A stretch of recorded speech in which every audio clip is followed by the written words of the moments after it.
हम लोगों ने फ्लूइड मैकेनिक्स जो कवर किया था उसका आखिरी लेक्चर बचा था। आखिरी लेक्चर का मतलब इसमें जो हमने बर्नौली प्रिंसिपल कवर किया था उस पर बेस कुछ बेहतरीन कॉन्सेप्ट जो बचे हुए थे उसको हम इस लेक्चर में कवर करेंगे।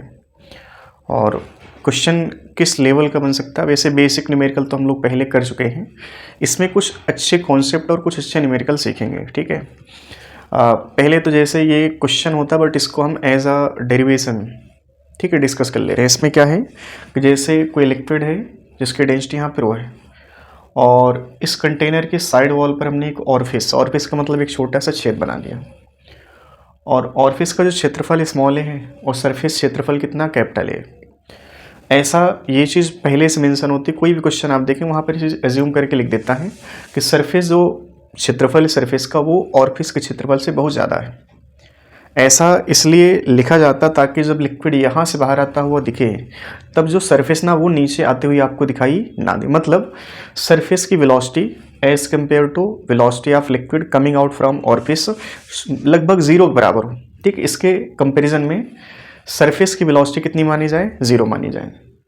तो ऐसा इस लाइन का मतलब होता है।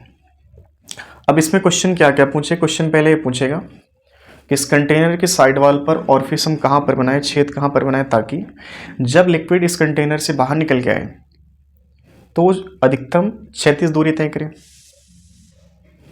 ये जो स्मॉल एच है इसका वैल्यू कितना होना चाहिए साइड वॉल पे ताकि जो लिक्विड यहाँ से बाहर निकल के आए वो अधिकतम 36 परास।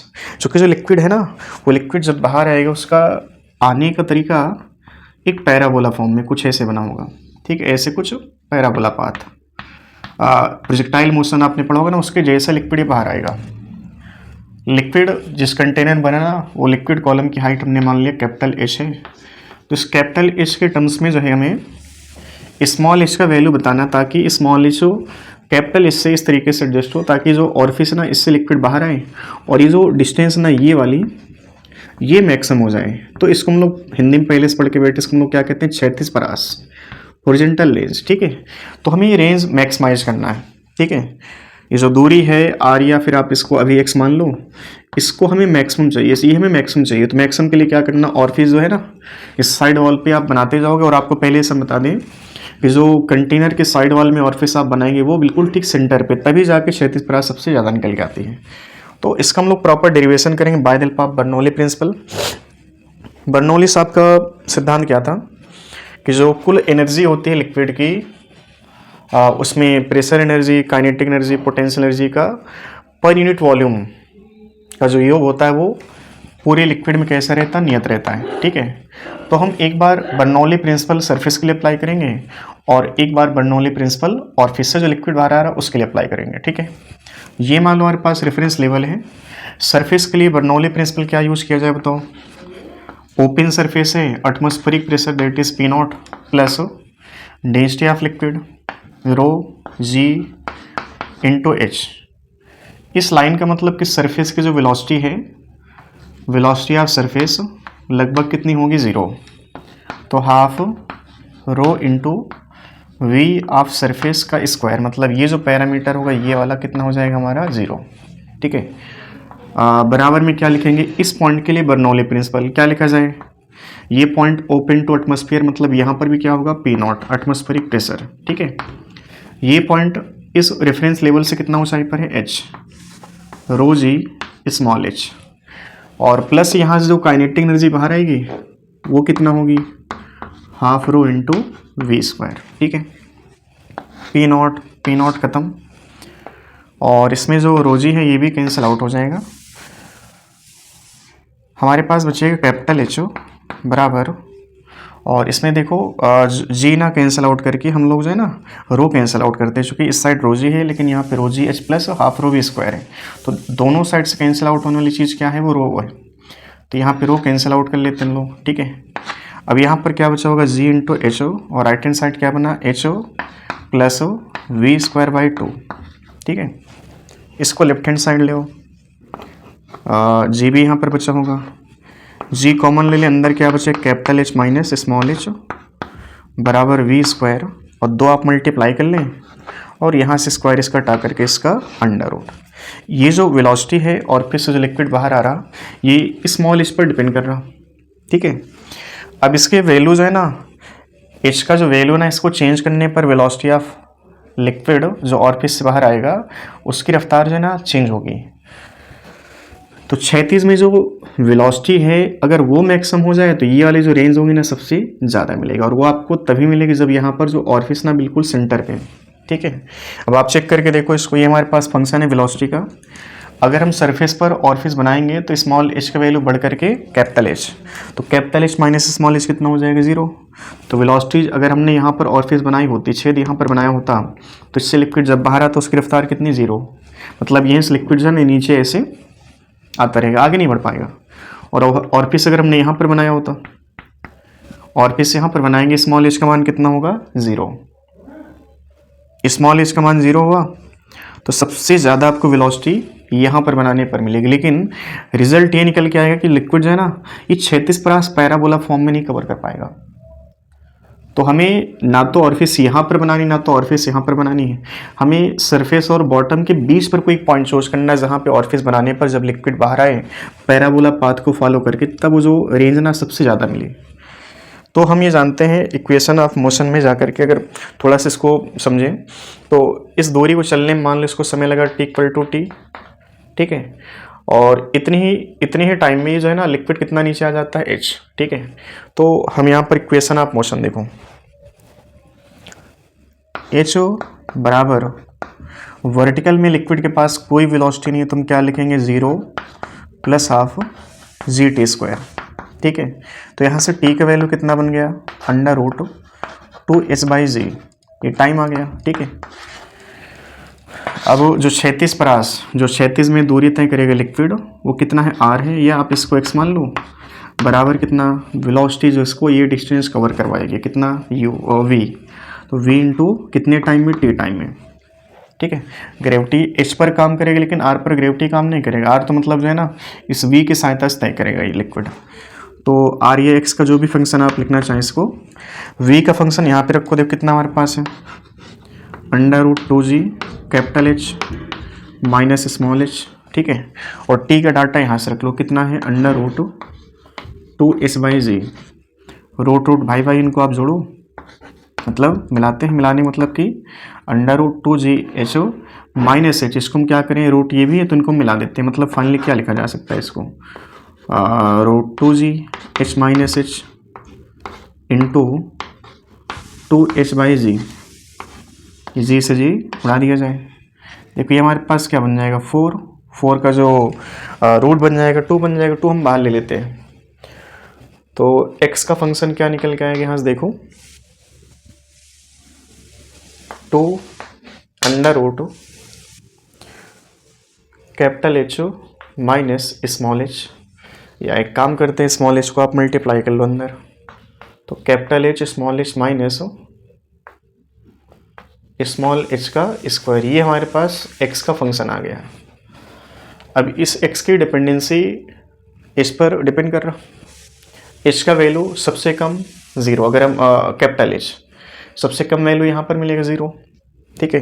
तो अब चेक करो, 2 पॉइंट हम चूज करते हैं, एक सरफेस का, सरफेस के लिए सरफेस पर स्मॉल h का वैल्यू कैपिटल H के बराबर, तो कैपिटल H यहाँ पर रख के चेक करो, capital H² minus capital H² कितना हो जाएगा, 0। तो 36 परास कितना है, 0। बॉटम पर चेक करिए, एट द बॉटम पर स्मॉल h का वैल्यू कितना, 0। स्मॉल h आप यहाँ पे 0 रख के चेक करो, फिर से कितना आ जाएगा, ये 0। और बाकी स्मॉल h की वैल्यू इन दो के अलावा कोई भी आप रखोगे तो x हमारा क्या बन जाएगा, नॉन जीरो, ठीक है। तो अच्छा, अगर यहाँ पर ऑरिफिस होगी, यहाँ पर होल बनाएंगे, छेद बनाएंगे, तो यहाँ से लिक्विड नीचे गिरेगा, मतलब कि आगे नहीं बढ़ पाएगा। और जैसे हम नीचे ऑरिफिस बनाएंगे, अगर मान लो यहाँ पर बनाया तो लिक्विड कुछ 36 परास कवर किया, यहाँ पर बनाया कुछ 36 परास कवर किया, तो नीचे आने पर ये x क्या है, बढ़ रहा, लेकिन बढ़ता ही जाएगा, वो गारंटी नहीं। रीज़न कि यहाँ पर छेद होगा तब 0, यहाँ पर भी 0। तो जब हम टॉप से बॉटम की ओर चलेंगे तो x का वैल्यू सबसे पहले बढ़ेगा, उसके बाद फिर क्या होगा, घटेगा, मतलब बढ़ते बढ़ते पहले क्या होगा, मैक्सिमम, उसके बाद फिर क्या हो जाएगा, वो घटते घटते 0। तो हमें एक ऐसे पॉइंट की चर्चा करनी है एच का वह मान, थोड़ा हिंदी वाले बच्चे भी इसमें, ठीक है, ऐसा ना हो कि कहेंगे अरे गुरुजी तो फिर वो अंग्रेजी ही पूरा है ना, तो हिंदी में थोड़ा सब लिख लेते हैं। एच का वह मान, value of H eight which x will becomes maximum. H का वह मान जिस पर एक्स अधिकतम है, एक्स मैक्सिमम है, ठीक है। तो x का फंक्शन इस पर डिपेंड किया और हम जानते हैं जिसको मैक्सिमाइज करना है, अधिकतम करना है उसका, और इसको मैक्सिमाइज करना है, तो इसमें क्या वेरिएबल है h, तो इस x का h के सापेक्ष अवकलन कितना कर लें 0। तो आप ये लिख सकते हैं कि h का वह मान जिस पर x का मान अधिकतम है, और ये तभी पॉसिबल होगा जब x का अवकलन मतलब dx बाई dh ये बराबर कितना हो जाए 0, और जब ये कंडीशन लिखी जाएगी तब यहाँ पर x क्या हो जाएगा मैक्सिमम, ठीक है। तो ddho और x का फंक्शन यहाँ से रखो, देखो हमारे पास क्या 2 अंडर रूट ho, ठीक है, ये बन रहा। अब इसको डिफरेंशिएट करना है, तो डिफरेंशिएट करके हमें क्या करना है इसको 0, ठीक है, डिफरेंशिएट करके इसको क्या करना है 0। तो इसमें से 2 बाहर ले लो, ठीक है, 2 बाहर आएगा, 0 के मल्टीप्लाई में जाएगा, डिवीज़न में 0 हो जाएगा। हमारे पास कुल मिला क्या बचेगा फंक्शन 0 बराबर ddho capital H small h minus h square power 1/2। अब जब ये चीज़ लिखी जाती है बराबर में 0, तो इसकी पावर कुछ भी हो कोई फ़र्क नहीं पड़ना है, ठीक है। तो आप सिंपल केवल इसको समझो कि ये वाला हमारा फंक्शन, इसको हमें डिफरेंशिएट करना है। तो 0 बराबर हम लिखेंगे, देखो इस पावर को बोलो, जब भी हमें मैक्सिमाइज करके 0 करना होगा ना, तो उस केस में जो भी फंक्शन डिफरेंशिएट हो रहा है उसकी पावर कुछ भी होगी, मतलब पूरे, अब ऐसा नहीं कि इंडिविजुअल की पावर, ठीक है, पूरा जो हमारे पास इसके अंदर ये जो फंक्शन है इसकी पावर 1/2 3/2 कुछ भी लिख लो, केवल इसका ही अवकलन कैलकुलेशन देगा हमारा, मतलब जो है ना हमारा ये पावर से कोई मतलब नहीं। अगर आप इसको डिफरेंशिएट करें चेन रूल अप्लाई करके तब भी कोई आंसर में अंतर नहीं आएगा। तो इसको हम बाहर कर लेते हैं, ठीक है। हमारे पास केवल अंदर वाला फंक्शन है, स्मॉल h का अवकलन कितना होगा 1 कैपिटल H का, वो तो नियत है, और h स्क्वायर का 2h, तो कुल मिला के 2h बराबर कितना कैपिटल H स्मॉल h का वैल्यू कितना आ गया कैपिटल H/2, मतलब जो छेद है ऑरिफिस है वो हमें ठीक कहाँ पर बनाना है, ठीक हो इस वॉल की सेंटर पे। अब देखो जो अधिकतम वैल्यू आएगी 36 परास की वो कितना होगी, हमने इसको मैक्सिमाइज तो कर लिया, कंडीशन भी चेक कर लिया। कंडीशन क्या है कि h जो है ना हमारा वो ठीक हो total height of liquid column by 2, मतलब कि जो ऑरिफिस कहाँ पर बनाना पड़ेगा ठीक सेंटर पे। तो x का जो अधिकतम वैल्यू आएगा x मैक्स, अब इसमें देखो स्मॉल h बराबर क्या करना है h/2, ये रख के चेक करो, तो capital h square by 2 minus h square by 4 बन जाएगा, ठीक है, capital h square by 2 minus capital h square by 4, तो कुल मिला के हमारे पास कितना बनेगा h square by 2 minus h square by 4, कुल मिला के बन जाएगा h स्क्वायर बाई 4 बन जाएगा, 2 h स्क्वायर बाई 4 इसका अंडर रूट, ये बाहर आएगा ये भी बाहर आएगा, तो x की जो अधिकतम वैल्यू है क्या वो h के बराबर है, मतलब 36 परास जो आएगी इस पर्टिकुलर केस के लिए वो जो हाइट ऑफ लिक्विड कॉलम है उसके ठीक हो बराबर। मतलब अगर हमारे पास लिक्विड जो है ना 1 मीटर लेंथ में भरा हुआ है और आपने ऑरिफिस ठीक सेंटर पर बनाया, तो लिक्विड कितना 36 परास कवर करेगा 1 मीटर, इससे ज़्यादा 36 परास कवर नहीं कर पाएगा, ठीक है। इसको नोट करो, इसको बेसिस मानकर कुछ बढ़िया क्वेश्चन करते हैं हम लोग, इसको नोट करिए पहले आप लोग।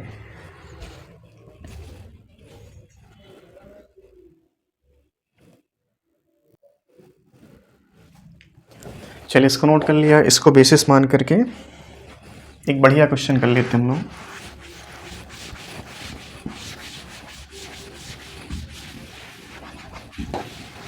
और आप लोग स्क्रीन पॉज करके एक बार इस क्वेश्चन को ट्राई करिएगा, ठीक है, फिर अपने आंसर मैच करिएगा। अब इस पूरी फिगर में जो हमने अभी डेरिवेशन किया उसमें एक चीज़ नोट करना है कि जो डेंसिटी ऑफ लिक्विड है थ्रू आउट लिक्विड कॉलम क्या है सेम है, हम एक ऐसा केस उठाते हैं जहाँ पर दो तरह के लिक्विड है, एक लिक्विड मान लो रो डेंसिटी का और एक लिक्विड है 2 रो डेंसिटी का, ठीक है। ये हमारे पास बाउंड्री ऑफ लिक्विड, इसके ऊपर हमने मान लिया ये है रो डेंसिटी लिक्विड, ठीक है, और इससे नीचे है ये वाला है 2 रो डेंसिटी ऑफ लिक्विड, ठीक है। और ये बराबर ऊंचाई तक दोनों लिक्विड भरे गए, H/2 पहला लिक्विड और H/2 दूसरा लिक्विड है। और एक यहाँ पर ऑरिफिस बनाई गई, मान लो यहाँ पर कहीं, ठीक है, यहाँ पर कहीं, यहाँ पर एक छोटा सा होल बनाया गया। और ये चीज़ पहले से मेंशन होती है कि यहाँ पर सरफेस है इसका, इस सरफेस का क्षेत्रफल अगर कैपिटल A है और इसका स्मॉल a है तो कैपिटल A का वैल्यू स्मॉल a के सापेक्ष बहुत ज़्यादा होगा। मतलब ऐसा लिखने का हमने लॉजिक बताया अभी। ये जो ऑरिफिस है हमारे पास ऊंचाई इसकी h है, तो इसमें अभी जो हमने 3 केस डिस्कस किए कि जो स्पीड लिक्विड जो इससे लिक्विड बाहर आएगा ऑरिफिस से उसकी वैल्यू कितना है, पहला क्वेश्चन था। फिर उसके बाद हमने जो लिक्विड यहाँ से बाहर आएगा उसके पास एक क्षैतिज प्रवास होगी, कुछ डिस्टेंस कवर करेगा, वो कैलकुलेट करना है। दूसरा ये क्वेश्चन अगला पूछा गया कि हम इस ऑरिफिस को इस केस में कहाँ पर बनाएं। अब ये ना करना कि देखो H/2 ठीक 20 पर बना दूँ। अगर लिक्विड रो का पूरे कॉलम में सेम होता, रो का चाहे 2 रो का, अगर रो लिक्विड हमारे पास पूरी लिक्विड कॉलम में सेम होता तो ठीक कहाँ पर बनाना पड़ता, सेंटर पे। अब ये रो का और ये 2 रो का, तो बेसिक से जाएंगे तो कर पाएंगे आप इसको। नीट वाले बच्चे जैसे थोड़ा क्या करते हैं ना, डेरिवेशन जब पूरा होता तो उसके बाद क्या करते हैं, आंसर आखिरी वाला रट लेते हैं और फिर मान लेते हैं क्वेश्चन जो भी बनेगा वो यही बन पाएगा, इसके अलावा कोई क्वेश्चन सोच ही नहीं पाएगा एग्जामिनर, है ना। तो एग्जामिनर ऐसा नहीं कि हल्का फुल्का होता, वो आपसे ऐसी उम्मीद लगा के बैठा है कि आपको चीज़ें थोड़ा सा अच्छे लेवल की पता है, ठीक है, और अच्छे लेवल की पता ही होंगी क्योंकि आप फिजिक्स पढ़ किससे रहे, है ना। तो उसे क्या पता कि आप फिजिक्स किससे पढ़ रहे हैं, है ना। अगर पता होता तो आपके साथ शायद वो ऐसा मजाक नहीं करता। तो ऐसा मान लेते कि हमारे पास rho density H/2 liquid, 2 rho density H/2 liquid, और यहाँ पर हमने एक ऑरिफिस बनाई स्मॉल h ऊंचाई पे जाकर के। तो यहाँ जो लिक्विड बाहर आएगा, पहला इसकी रफ्तार कितनी है, दूसरा जो ये लिक्विड क्षैतिज दूरी तय करेगा कुछ इस तरीके से, ये जो x है ना, इस x का वैल्यू भी आपको बताना है। तीसरा h का वैल्यू क्या रखा जाए, h का वैल्यू क्या रखा जाए ताकि जो लिक्विड बाहर आए वो ये अधिकतम दूरी तय कर सके। 3 क्वेश्चन होगा इसमें। पहला question velocity of E flux, इसको हम लोग कहते हैं स्पीड ऑफ ई फ्लक्स, मतलब जो लिक्विड इससे आएगा बाहर उसकी रफ्तार कितनी है, पहला क्वेश्चन। क्षैतिज दूरी तय करेगा उसका वैल्यू कितना। तीसरा क्वेश्चन ये पूछेगा कि h का वैल्यू क्या रखें इस केस में जहाँ पर x का वैल्यू क्या हो जाए, अधिकतम, ठीक है। तो आप स्क्रीन पॉज करके तीनों क्वेश्चन के आंसर आप डिराइव करिए और फिर आप फाइनली आंसर मैच करना।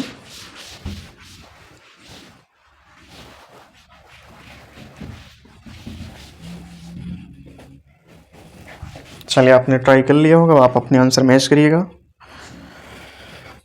तो बेसिक से हम लोग चलते हैं। हमें मान लेते हैं हमको कुछ भी पहले से आंसर नहीं पता कि इसका क्या है, H/2 या h के बराबर अधिकतम क्षैतिज प्रवास, हमको इसके बारे में आइडिया नहीं है, हम भूल जाते हैं सारा कुछ।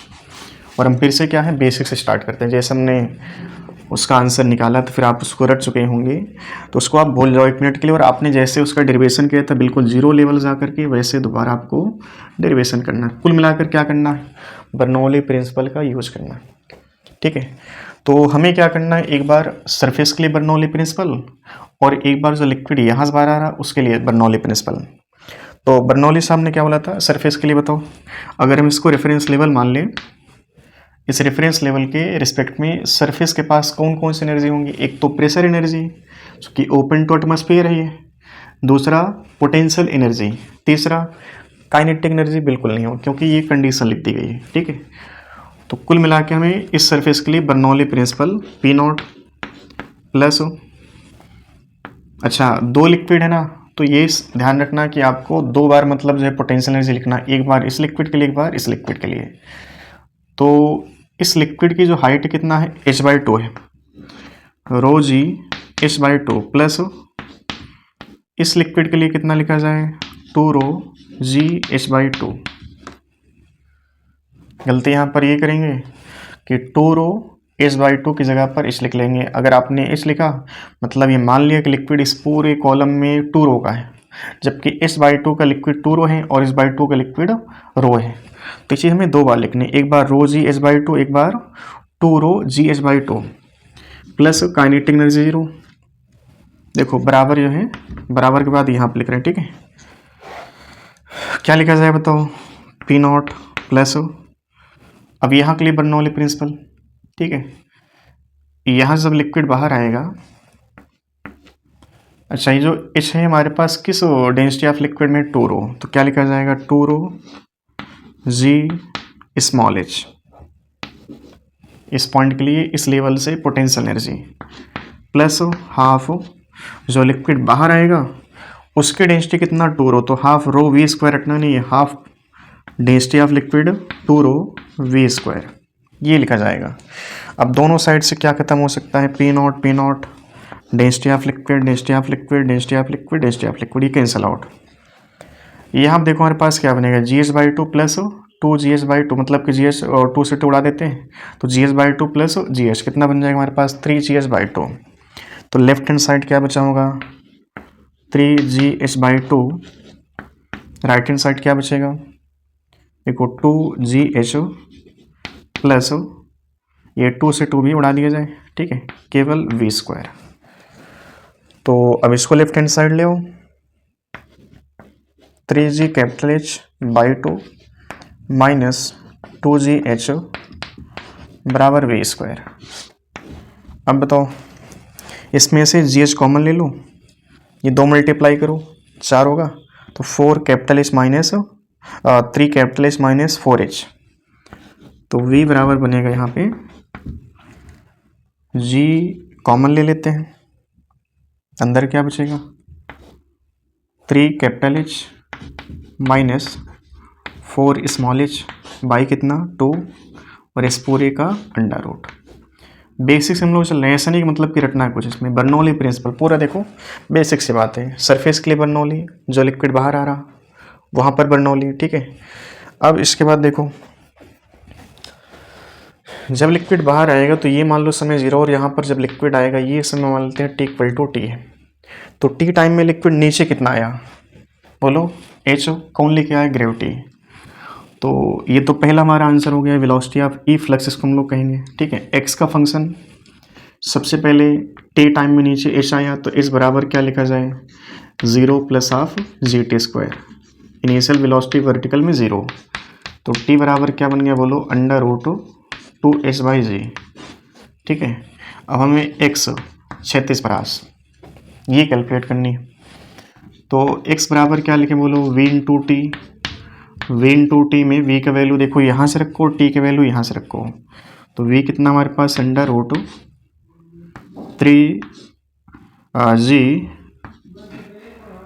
3h माइनस 4h बाई 2 और इंटू टाइम कितना लिखो लग रहा है यहाँ पे।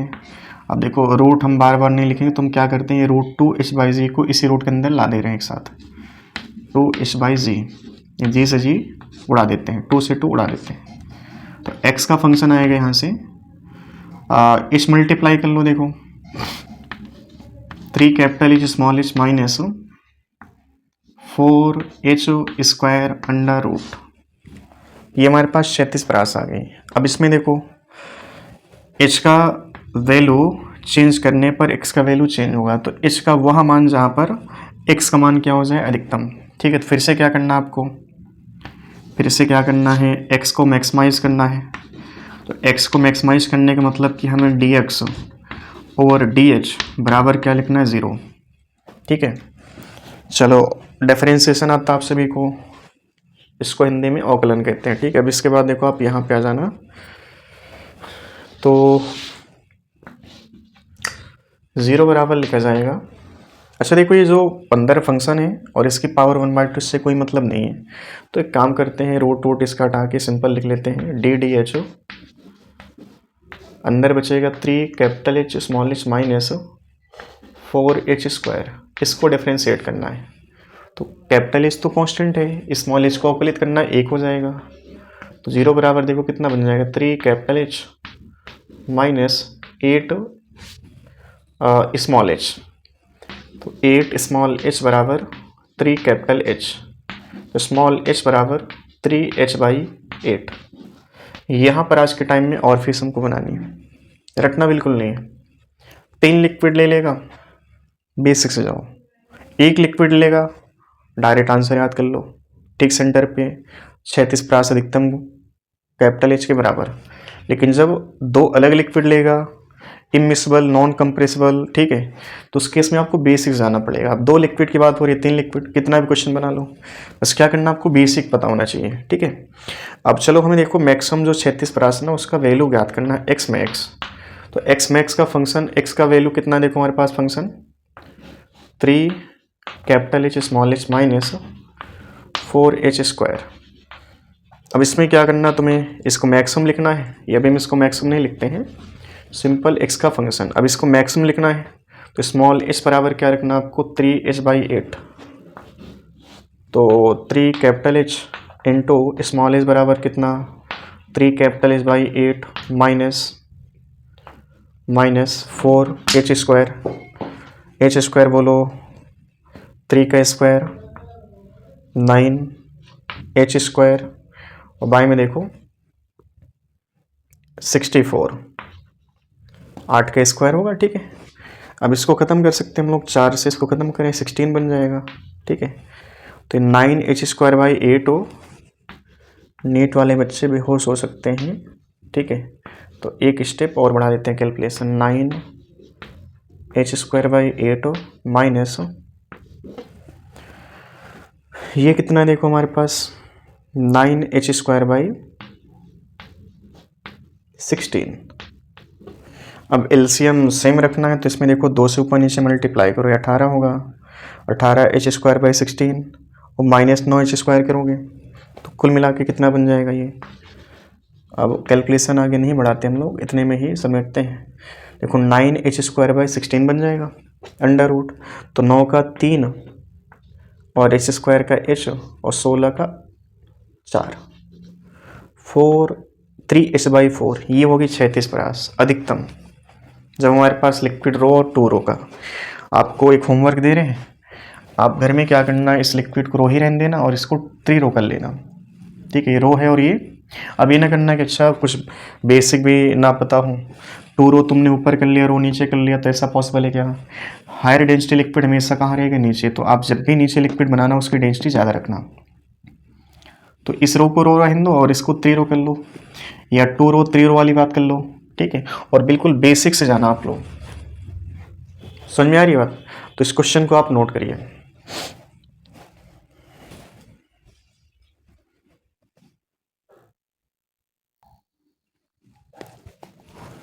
चल इसको नोट कर लिया होगा। अब इसमें और कैसे क्वेश्चन बन सकते हैं, ठीक है, वो भी देख लेते हैं। बाकी जो हमने आपको कहा कि जो डेंसिटी ऑफ लिक्विड है, ऊपर रो है, नीचे 2 रो है, 2 रो को आप 3 रो कर, तो एक नया क्वेश्चन बन जाएगा। अब जैसे कई बार क्वेश्चन थोड़ा सा और अच्छा बनाएगा, तो उसमें क्या करेगा, थोड़ा मिर्च मसाला टाइप कुछ और मिलाएगा। कैसे, देखो जैसे मान लो कि एक कंटेनर है और इस कंटेनर को एक टेबल के ऊपर रखा है, ठीक है। टेबल जानते होंगे, टेबल के ऊपर ऐसे रखा है, ठीक है। अभी टेबल तो बनाया नहीं है, केवल हमने कंटेनर बनाया है और इसमें लिक्विड ऐसे, ठीक है। और यहाँ पर कहीं एक और फिश मान लेते हैं, ये मान लो टेबल है ऐसे,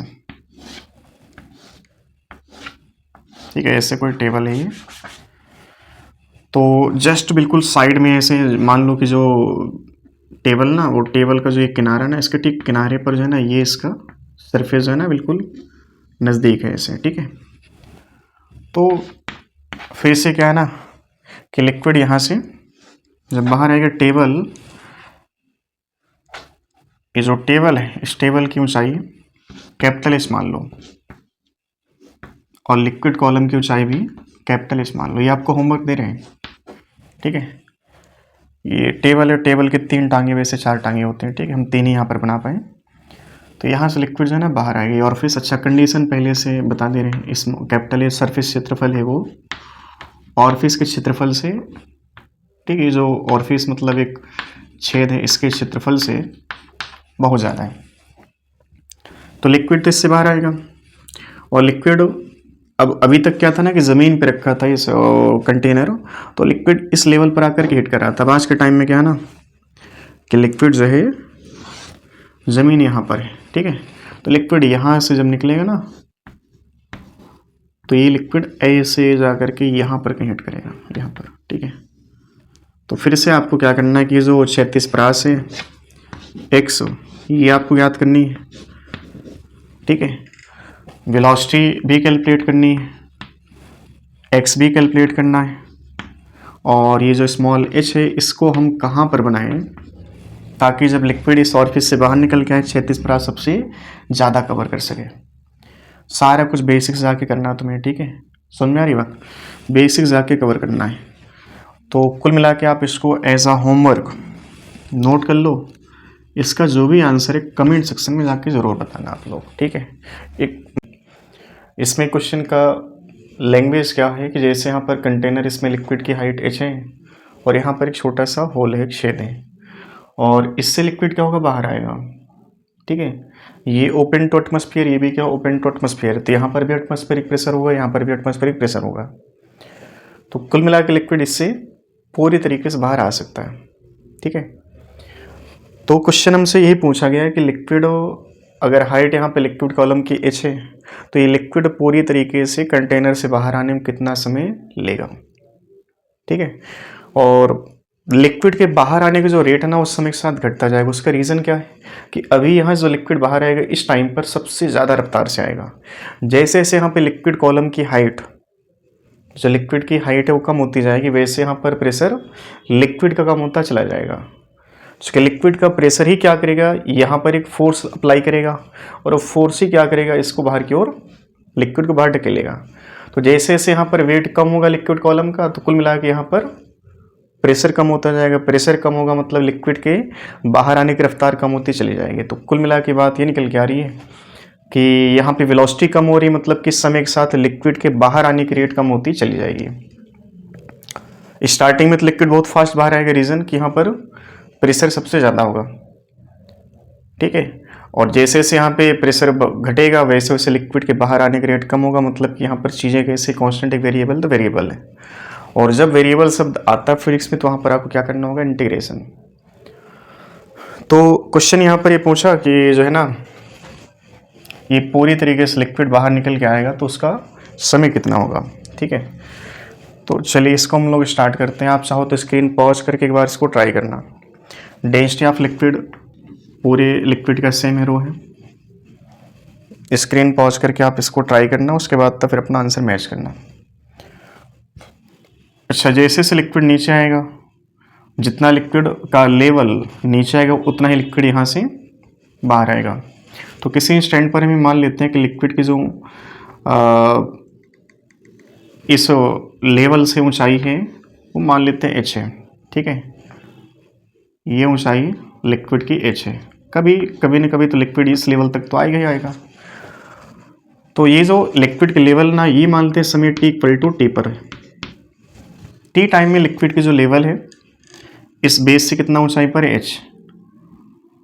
अब अगर हम एक छोटा सा टाइम इंटरवल दे दें dt टाइम, उस dt टाइम में लेवल ऑफ लिक्विड कितना नीचे आएगा, और जितना लेवल ऑफ लिक्विड नीचे आएगा उतना ही लिक्विड इस छेद से बाहर आएगा, ठीक है। तो टी टाइम में ऊंचाई कितना है, h। इस वॉल्यूम का जो लिक्विड है वो यहाँ से जितना, देखिए जितना ये वॉल्यूम नीचे आएगा लिक्विड उतना ही वॉल्यूम का लिक्विड यहाँ से बाहर आएगा। तो हम एक काम करते हैं, इस इंस्टेंट पर जो लिक्विड बाहर आएगा उसकी रफ्तार निकाल लेते हैं। रफ्तार कितनी होगी बोलो, √2gh। ये हम लोग पहले से जानते हैं, ठीक है, √2gh। dt टाइम में ये जो वॉल्यूम है ना लिक्विड का नीचे गिर जाएगा, और जितना लिक्विड का वॉल्यूम नीचे गिरेगा उतना ही लिक्विड यहाँ पर बाहर आ जाएगा। अब ये बताओ, ये मान लेते हैं कि इसकी जो थिकनेस है ये वाली, इसको मान लिया जाए dh। ठीक है, कितना मान लिया इसको हमने, dh। ये हमारे पास dh। तो अब ये बताना है कि जो वॉल्यूम यहाँ पर 1 सेकेंड में नीचे गिरेगा, या कह लें dt टाइम में जो वॉल्यूम नीचे गिरेगा वो कितना गिरेगा, सरफेस का क्षेत्रफल a है और इनटू थिकनेस कितना dh। इतना वॉल्यूम नीचे लिक्विड आ जाएगा और इतने ही वॉल्यूम का लिक्विड क्या होगा, बाहर आएगा। अब ये बताओ, वेलोसिटी हमको दिया कितना, v। अब v वेलोसिटी का जो लिक्विड है dt टाइम में कितनी लंबाई के लिक्विड बाहर आएगा, v वेलोसिटी से जो लिक्विड बाहर आएगा dt टाइम में कितनी लंबाई के लिक्विड बाहर आएगा, तो v इंटू अरे इस बराबर v इंटू टी होता है। तो कितने टाइम के लिए हम इसका, कितने टाइम में जो लेंथ ऑफ लिक्विड बाहर आएगी उसको हम कितने टाइम कैलकुलेट कर रहे हैं, dt टाइम का। ठीक है, ये मान लो जो ds वॉल्यूम में नीचे फॉल हुआ है कितने टाइम में, dt टाइम में। ठीक है, तो v इंटू क्या लिखें यहाँ पे, dt। ये तो लेंथ ऑफ लिक्विड जो बाहर आएगी, और इंटू इसका क्षेत्रफल मल्टीप्लाई कर लिया जाए। तो वॉल्यूम जो लिक्विड का बाहर निकल के आ रहा और वॉल्यूम जो लिक्विड का नीचे गिर रहा, जितना लिक्विड का वॉल्यूम नीचे गिरेगा उतना लिक्विड का वॉल्यूम बाहर आएगा। ठीक है, अब देखो एरिया इंटू dh, वेलोसिटी कितना है √2gh। ठीक है, और यहाँ पे dt इंटू एरिया। अब इसमें क्या चीज़ वेरी करेगा समय के साथ, ये h वेरी करेगा। ठीक है, तो इसका फंक्शन हम लोग तैयार कर लेते हैं। ठीक है, तो आप इसको 1/√h इंटू dh, और राइट हैंड साइड देखो हमारे पास क्या बचेगा, √2g, और बोलो small a by capital A into dt, और इसको क्या किया जाए, इंटीग्रेट। ठीक है, अब इंटीग्रेशन कहाँ से कहाँ तक करना, मान लो समय 0 पर स्मॉल h का वैल्यू कितना होगा, कैपिटल H के बराबर। ठीक है, अगर हम इसको देखो फार्मूला नहीं बना रहे, इसको आप फंक्शन एक बना लो। ठीक है, और इस फंक्शन में जैसे कहा जाए कि मान लो height of liquid column h है, तो h/4, जब h/4 लिक्विड बचेगा तब समय कितना लगा होगा। ठीक है, तो ज़रूरी नहीं कि हमेशा जो है ना इसको पूरी तरीके से खाली करना हो। अगर हमें खाली करना है टी टाइम में, मान लो लिक्विड पूरा बाहर आ गया, तो लिक्विड कॉलम की हाइट कितना हो गई, 0। इसको आप अच्छे से याद कर लो। अब अगर हमें चाहिए कि लिक्विड कॉलम को जो है ना, मतलब लिक्विड जो बाहर निकालना उसको हमें कंप्लीट नहीं निकालना, मतलब कि यहाँ पर कुछ ऊंचाई यहाँ पर लिक्विड के रखनी है, तो हमें क्या करना है, इसी फंक्शन में क्या चेंज करना है आपको, केवल और केवल लिमिट √h इंटू dho बराबर √2g into a by capital A into dt। अब जैसे इसमें देखो h है, आप इसको जो लिक्विड बचेगा हमने मान लिया उसकी हाइट यहाँ पे h डैश है। ठीक है, हमें मान लो कुल मिला के लिक्विड खाली करना है, तो 0 से t टाइम में h से ये कितना हो गया, 0। ये केस, ये जो क्वेश्चन है पर्टिकुलर इस मतलब लाइन का मतलब कि लिक्विड पूरी तरीके से कंटेनर के बाहर आ गया, h से हम लोग 0 जा रहे हैं, और यहाँ पर h से h डैश मतलब लिक्विड कुछ ना कुछ रह गया है। तो चलो भी देखो इसका इंटीग्रेशन कितना होगा, √h आप देखो इसकी पावर कितनी होगी, +1/2, उसको आप ऊपर ले जाओ, -1/2 -1/2 +1 +1/2, तो हमारे पास, अच्छा बायोलॉजी वाले कुछ बच्चे होंगे ना, तो फार्मूला आपको हम साइड बता दे रहे हैं। इंटीग्रेशन का फार्मूला क्या होता है, x dx पावर n+1/n+1, ये फार्मूला होता है। तो अब यहाँ पर देखो ये h सबसे पहले ऊपर लेके जाओ, पावर कितना है इसका, -1/2, और पावर में ऐड करना मतलब -1/2 +1/2, और +1 लिख दे रहे हैं इस चीज़ को यहाँ पे।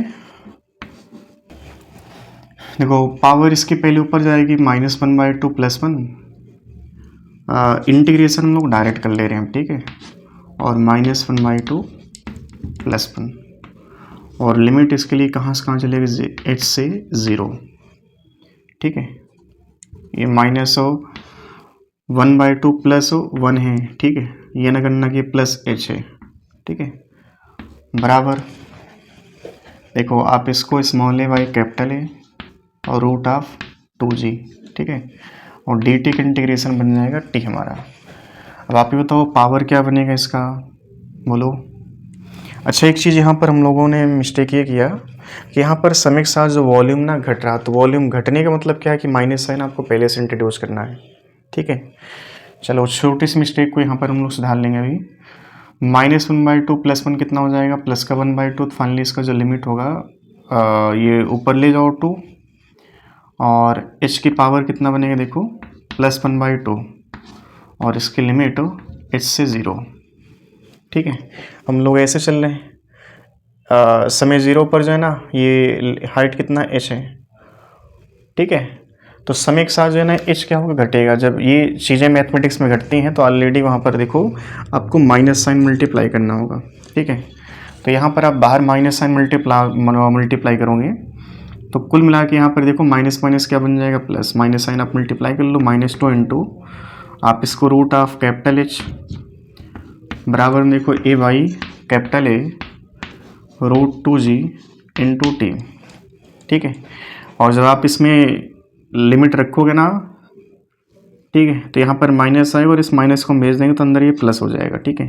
तो इसको यहाँ से हटा दिया जाए, बराबर a by capital A √2g into T. तो t कितना आ जाएगा देखो, यहाँ से t इक्वल टू बनेगा 2 कैपिटल A बाई स्मॉल ए, और क्या बचा देखो हमारे पास, और बचेगा यहाँ पे √HO बाई 2g, ठीक है। अब इसको रटना नहीं कि आप इसको रट लें, ठीक है। क्वेश्चन देखो ऐसा एक क्वेश्चन आया था, बहुत ही मतलब बेसिक सा था, लेकिन जो है ना वो क्वेश्चन जो है ना अगर आपको बेसिक नहीं पता है तो आप कर भी नहीं पाओगे। क्वेश्चन ये था कि जैसे मान लो कंटेनर में लिक्विड कॉलम की हाइट h है, तो h से h/2 खाली होने का समय t1 है, और h/2 से 0 तक खाली होने का समय t2 है। मतलब दो पार्ट में, पहला आधा लिक्विड बाहर आ गया t1 टाइम में, बाकी बचा आधा लिक्विड कितने टाइम में आया, t2 टाइम में। तो क्वेश्चन ये पूछा कि t1 t2 के बीच का रिलेशन क्या होगा। तो अगर आपको ये चीज़ क्लियर हो गई है कि जब लिक्विड स्टार्टिंग में बाहर आएगा तो उसकी रफ्तार ज़्यादा होगी, तो पहला आधा लिक्विड आने के लिए समय कम लगेगा और बाकी आधा बचा लिक्विड को आप बाहर आने के लिए समय ज़्यादा लगेगा। उसका रीज़न क्या है कि प्रेशर लगातार घटता जाएगा, प्रेशर घटेगी, यहाँ से वेलोसिटी होगी, लिक्विड कम होती चली जाएगी। तो रिजल्ट ये निकलेगा कि स्टार्टिंग का आधा लिक्विड कम टाइम लेगा बाहर आने में और बाकी बचा आधा लिक्विड बाहर आने के समय ज़्यादा लेगा। बट एग्जैक्ट इनका रिलेशन क्या होगा, आंसर तो हम जानते हैं इसका आंसर बनेगा हमारा T1 < T2, लेकिन एग्जैक्ट इसका वैल्यू कितना आएगा। अब आप देखो हमारे पास ये वाला फंक्शन था, अब इंटीग्रेशन देखो ये सारा कुछ रहेगा, बस क्या करना आपको यहाँ पे h से लेकर के h/2, ठीक है, h से लेकर के h/2, और यहाँ समय कितना रहेगा T1। तो हम यहाँ से देखो इसी लाइन को आगे बढ़ा ले रहे हैं। देखो माइनस माइनस से बटाओ किनारे आप करो, तो हमारे पास देखो 2, अब यहाँ पे लिमिट क्या रहेगी, h से h/2, तो √HO माइनस √H/2 ये बन जाएगा, ठीक है, बराबर जो भी यहाँ पर इसको आप कांस्टेंट मान लो, चूँकि small a by capital A √2g सभी नियत हैं, तो आप इसको k मान लो और ये टाइम मान लो T1 है, ठीक है। अब इसमें से हमारे पास क्या चीज़ कॉमन, √H कॉमन है, या इसको यहीं पर मान लो कि हमारे पास कहानी नंबर 1 है, ठीक है। कहानी नंबर 2 में क्या होगा कि h/2 से हमको कहाँ पर जाना है, 0। तो अब देखो हमारे पास क्या बन जाएगा 2, और यहाँ बन जाएगा हमारे पास √H/2 बराबर कितना k इंटू T2। अरे वो लिमिट यहाँ पर h/2 से 0 चलेंगे हम लोग, ठीक है। तो h/2 0 मतलब कि हमारे पास जो फंक्शन बचेगा क्या बचेगा, रूट ऑफ h/2, लिमिट आप रखेंगे h/2, तो स्मॉल h की जगह पर h/2। अब आप इनको डिवाइड कर लो, देखो इनको डिवाइड करने पर रूट h कैंसिल आउट हो जाएगा, ठीक है। ये मान लो फर्स्ट इक्वेशन है और ये सेकेंड है, तो फर्स्ट बाई सेकेंड करने पर क्या मिला बताओ। यहाँ पर हमारे पास 1 माइनस 1/√2, बाई में क्या बचेगा बोलो, 1/√2, ठीक है, बराबर कितना देखो यहाँ से T1/T2 आएगा, ठीक है। और आप इसको सिंप्लीफाई करना चाहते हैं, P कितना होगा, √2 - 1/√2, और ये देखो √2 ऊपर नीचे कैंसिल आउट हो जाएगा, तो हमारे पास फाइनली क्या बचेगा, देखो फाइनली बचेगा √2 - 1 बराबर T1/T2, मतलब जो T1 होगा वो T2 √2 - 1 के बराबर। ऐसे आंसर दिया होगा, आप इसको टिक कर सकते हैं। लेकिन आप इसको डायरेक्ट तो तभी ला पाओगे जब आपको ये जो है ना फंक्शन, ये वाला फंक्शन आपको ऑलरेडी पता हो। नहीं आप ये सब स्टार्टिंग से फिर आप जाओगे तो समय ज़्यादा लग जाएगा, ठीक है। तो फ्लूइड मैकेनिक्स के बहुत अच्छे अच्छे क्वेश्चन वैसे तो अभी पढ़ना चाहें हम लोग तो ऐसा नहीं कि 10-20 लेक्चर में कवर हो सकता, आप इसको 50 लेक्चर में कन्वर्ट कर सकते हो, ठीक है। क्वेश्चन की जो लिमिटेशन है, वैरायटी ऑफ क्वेश्चन है, वो ख़त्म हुआ नहीं अभी, ठीक है। बट जो कॉन्सेप्ट है बिल्डअप करने के लिए उसको 2-4 क्वेश्चन ही सफिशेंट होते हैं। तो बाकी क्वेश्चन हम आपसे उम्मीद करते हैं कि आप लोग क्वेश्चन लगाओगे ये सब लेक्चर देख करके। जो आपके डाउट बनते ना तो उनको कमेंट सेक्शन में जा करके आप अपने डाउट बता सकते हो कि सर हमारे डाउट है, ठीक है। और फिर आपको एक नंबर तो उसमें मिल ही जाएगा, आप उस पर जाकर अपने जो डाउट है शेयर कर सकते हैं हमसे, ठीक है। चलिए बाकी हम लोग अगले लेक्चर मिलते हैं।